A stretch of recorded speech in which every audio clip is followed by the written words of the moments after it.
Right now on the National Weather Desk, the price of heat, how the extreme weather is driving the cost of food and energy. And the plants can't take but so much heat. Plus, how a heat dome and ring of fire are impacting the weather. This thing has just been stuck. It hasn't gone anywhere. Superb supermoon, the role it plays in the cosmos and the coast. The full moon does bring higher tides. Invasive species, why it's so important to control the spread of Japanese beetles. They are worried if it gets out of hand, it could be very costly to control. And when gone fishing really means drone fishing.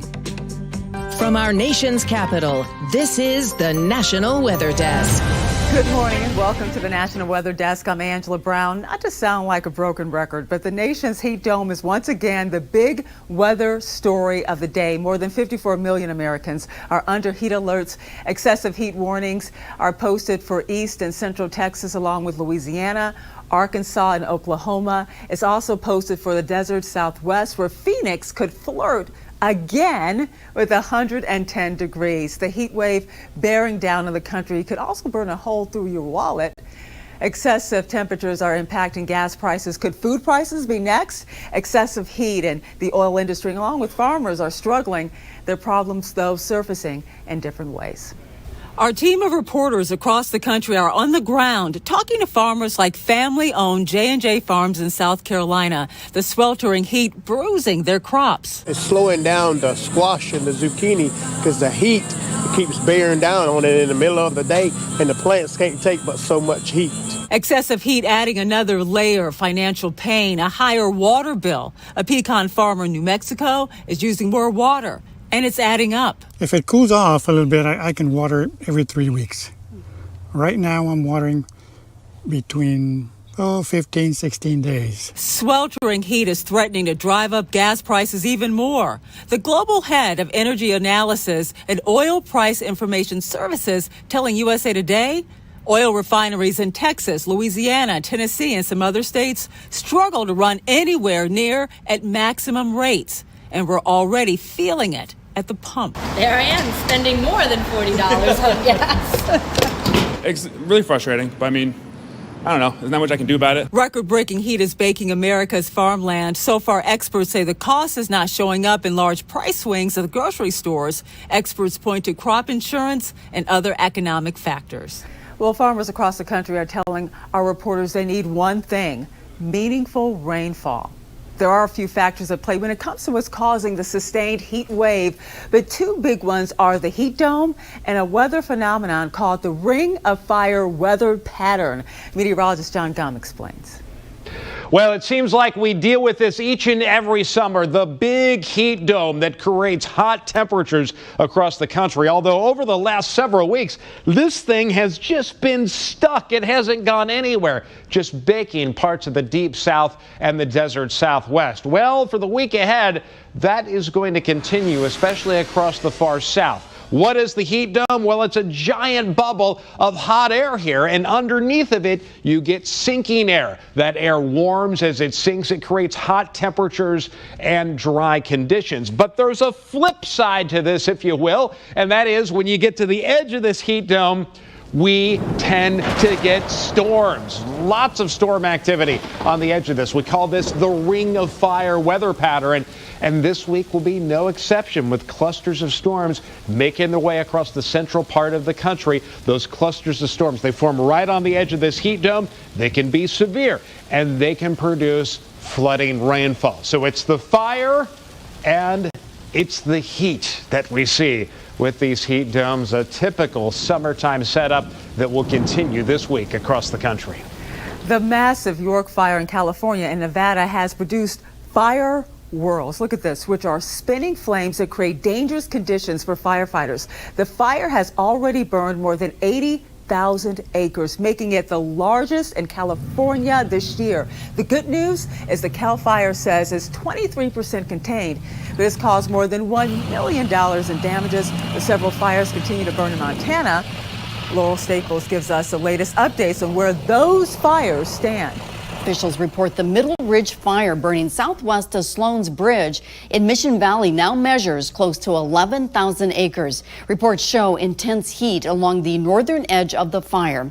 The Nirata fire doubled in size, with mapping showing the size at more than 8,400 acres. Fire officials note intense heat along the northern, southeastern, and western edges. Smoke jumpers, single-engine air tankers, helicopters, and heavy equipment are helping crews fight this blaze. Fire officials in Arlie say extreme fire behavior pushed the Big Knife fire 1.5 miles to the east since Sunday. So far, the fire has scorched just under 2,000 acres. Flames are spreading in all directions except the north. Overnight mapping shows the Colt fire burning 12 miles northwest of Sealy Lake grew to 6,700 acres. 589 personnel are on scene. The fire is 8% contained. Typhoon Cannon slammed into the island of Okinawa in Japan on Wednesday, bringing high winds and also heavy rains. Officials have ordered more than 600,000 residents to evacuate. The storms took out power lines, leaving households without electricity. This latest typhoon comes just days after the region was hit by Typhoon Doksuri. There is some good news here. The slow-moving storm is actually getting weaker.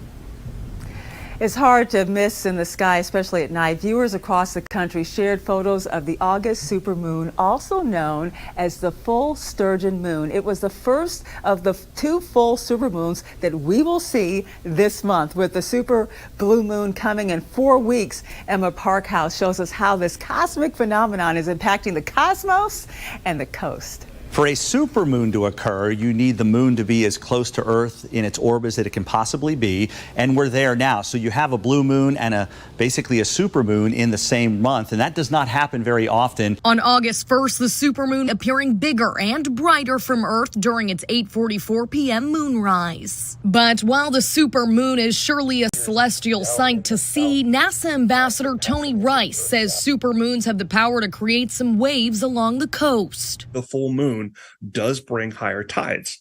And the reason for that is the lineup of the Earth, the moon, and the sun that happens during both actually new moons as well, increases the gravitational pull. And the closer the moon is, the stronger its gravitational pull gets. You get the tides that are higher than normal, and that, of course, can cause more coastal flooding. Next to the solar alignment, meteorologist Ed Piotrowski says local wind patterns influence the tides and overall flooding potential, which he doesn't foresee happening. Yes, there will be some coastal flooding, but not nearly as bad as it could be if the wind was off the ocean. That blue supermoon at the end of August, and that's going to be one of the highest tides of the year at pushing 7 feet. It's going to be about 6.9 feet.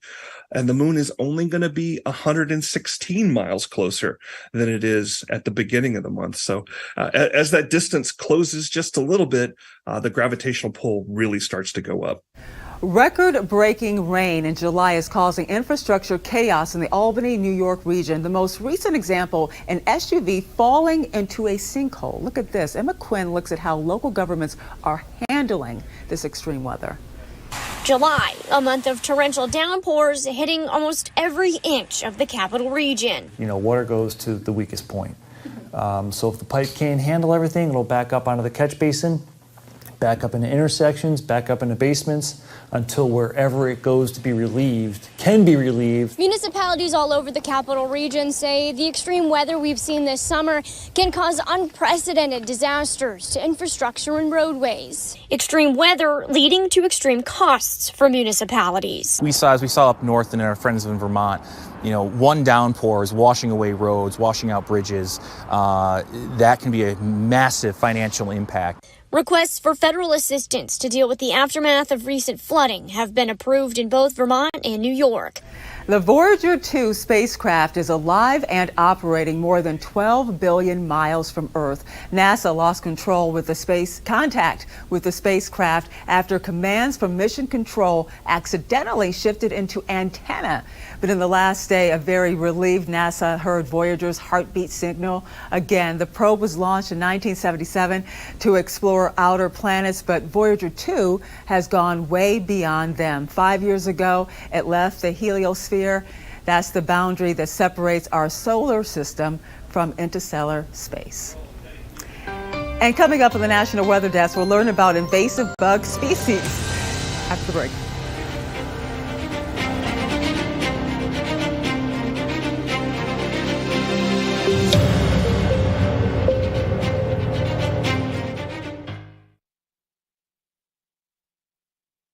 High pressure is in control all throughout the Northeast, and you can see we're looking at mainly sunny skies across pretty much the entire Northeast throughout the day today. A couple clouds here and there. Get out and make those outdoor plans. It looks really nice for your Wednesday. Cold front approaches on Thursday and Friday. That will bring us the risk for some scattered showers and thunderstorms, but today looks great. Temperatures will run in the 70s to lower 80s all across the Northeast. I'm meteorologist Jonathan Myers, and here's a look at the Mid-Atlantic region. Looking great all day long for our Wednesday midweek. Baltimore at 80 degrees at lunchtime, 81 at Richmond. Unseasonably comfortable for August as we head into the afternoon. Lots of temperatures staying in the low 80s, maybe mid 80s at worst, which is pleasant again for this time of year. Fair weather high pressure is our latest weather maker, but the next weather maker with showers and storms, that could get here for Thursday and Friday. That's the scene here. Good Wednesday morning. I'm meteorologist Michael Arenberg with a look at your Southeast regional forecast for this Wednesday. We'll be looking at spotty showers and storms, notably across parts of Georgia and South and North Carolina and Tennessee. Also across parts of Florida, the normal east and west coast sea breeze interactions will lead to the potential for some heavy showers and storms for parts of the area, tending to move to the west coast later on in the evening and during the overnight period. Highs 80s from Atlanta north and 90s for the Gulf Coast south.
Watching the National Weather Desk. Well, this insect right here, it looks striking, but it poses a huge threat to yards and also produce. Japanese beetles first arrived in the USA a century ago. They only recently turned up in Washington state, and as Holly Menino explains, researchers say crops could take a hit if these bugs spread across the state. The Japanese beetle, a widespread invasive insect that originated in East Asia, first found in the United States back in 1917 in New Jersey.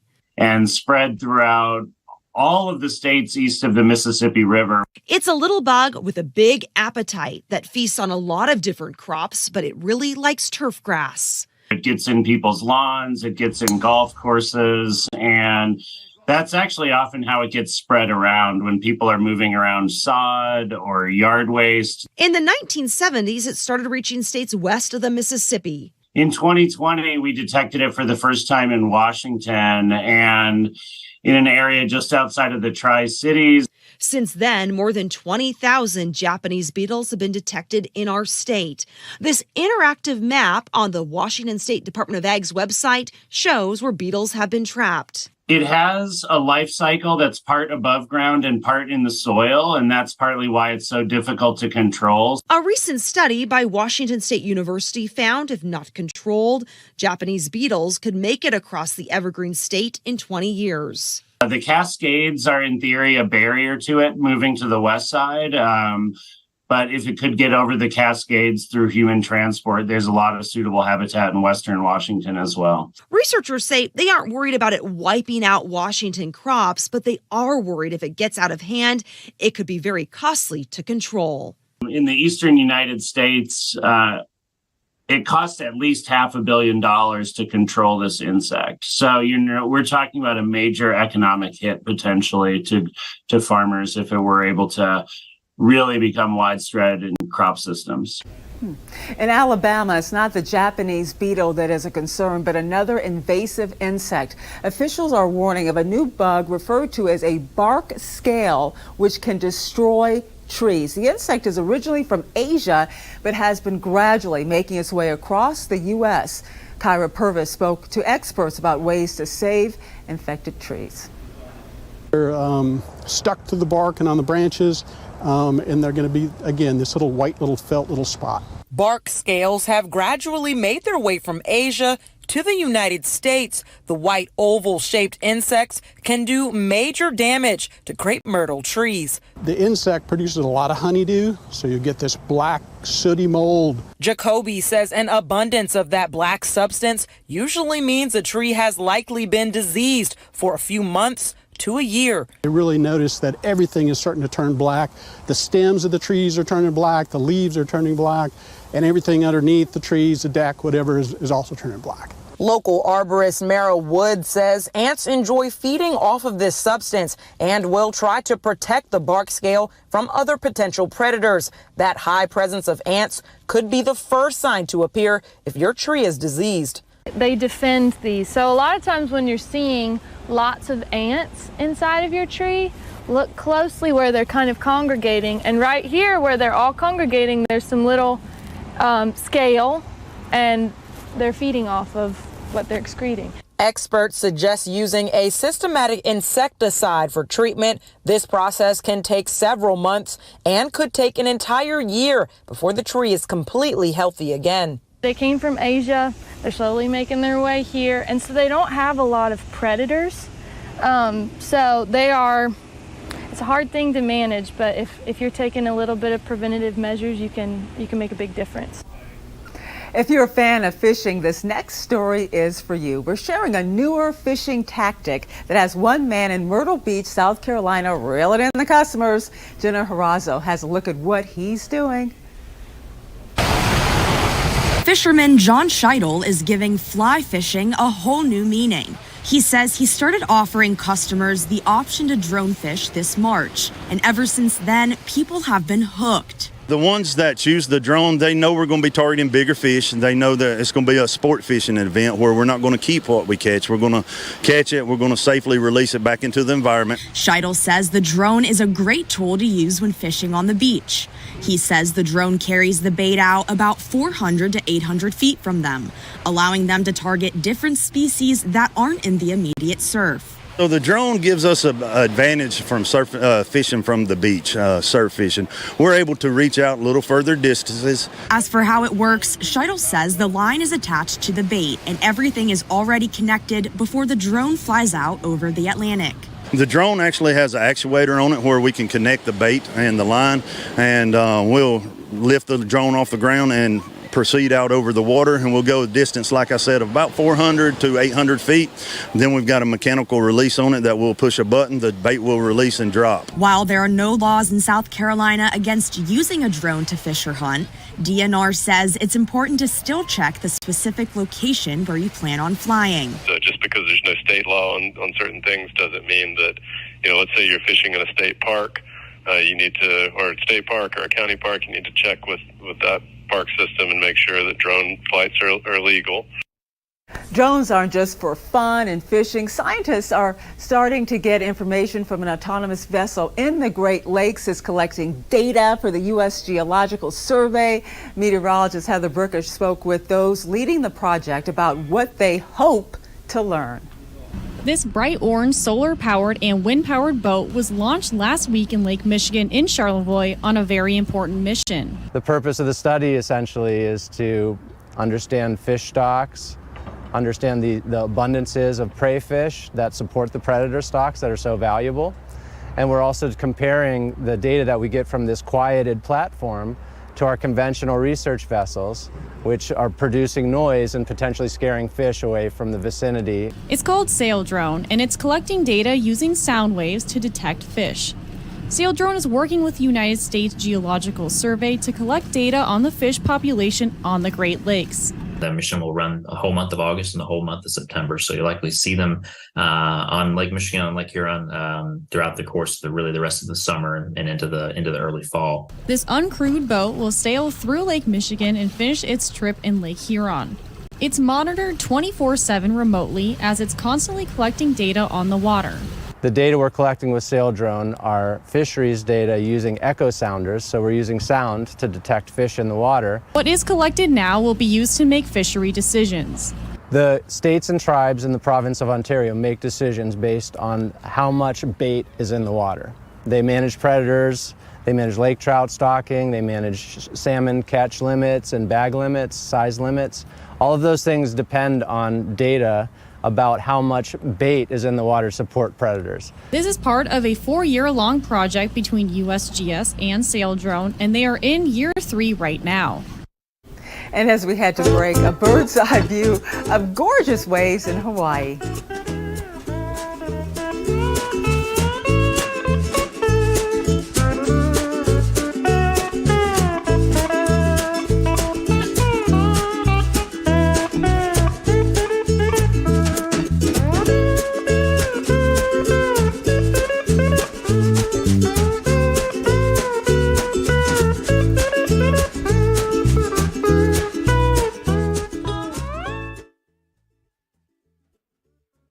Good morning, everyone. I'm meteorologist Sarah Converse. A stationary front to the mid-Mississippi Valley is causing for some flooding threats to continue as we have rain showers and thunderstorms stretching into the St. Louis area and even in Springfield. But over to the east, like in Columbus and in Cincinnati, looking at dry conditions, mid to upper 80s. And that train of rain showers and thunderstorms stretching down into the Ohio River Valley for tonight, with temperatures across the area in the 60s but 70s to the west. Good Wednesday morning to you, meteorologist Chris Suchat. Look at our forecast today across the region. And again, we have the big dome of high pressure sitting on top of us, and that'll pump in a lot of heat, a lot of sunshine, maybe a shower storm in southern Louisiana. Otherwise, we head into Thursday's forecast. And here again, heat, humidity dominate for most. Dry heat, of course, across a good chunk of Texas. 6 to 10 day outlook from the Climate Prediction Center, above normal on temperatures, but at least a chunk of the region has above normal rainfall in the forecast. Well, hi there and a good Wednesday morning to everybody. I'm meteorologist Shannon O'Donnell. Out west, it sure has been pretty this summer along the coastline of California. A nice looking 83 today in San Diego, 66 due to the fog through the Golden Gate in San Francisco. Phoenix heating right back up to 110 today. A lot of sunshine there through southern Arizona, but the monsoonal moisture starting to kick in around Salt Lake City and Vegas today. Beautiful conditions again in the Pacific Northwest. And that's the scene from here.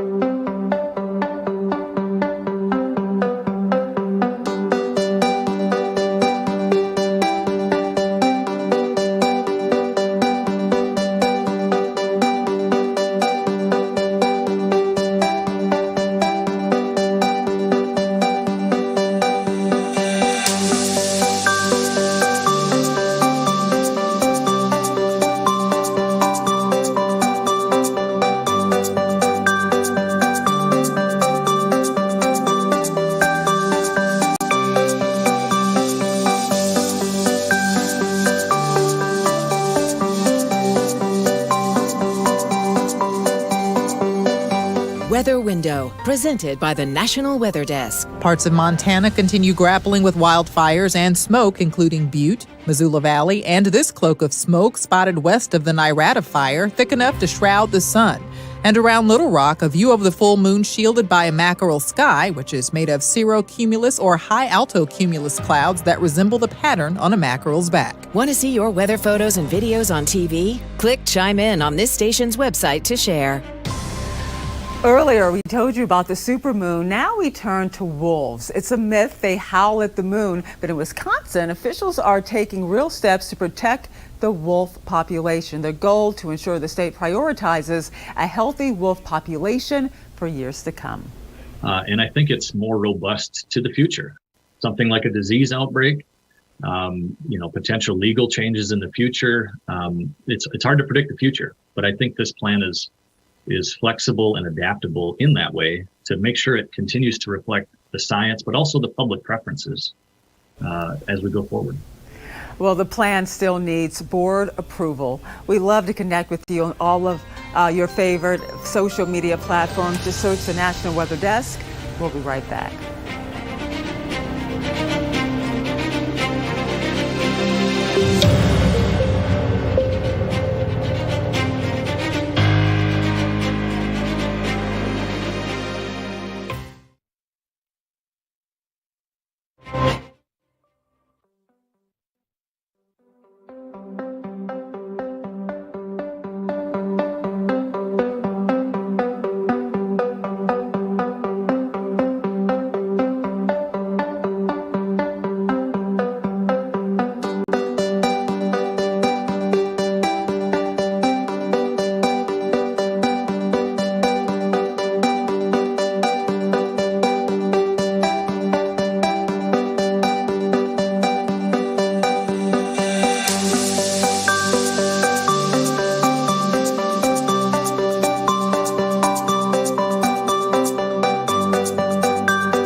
And thank you so much for joining us. Tomorrow on the National Weather Desk, we'll look at how lights from homes and businesses could be hurting sea turtles along the Carolina coast.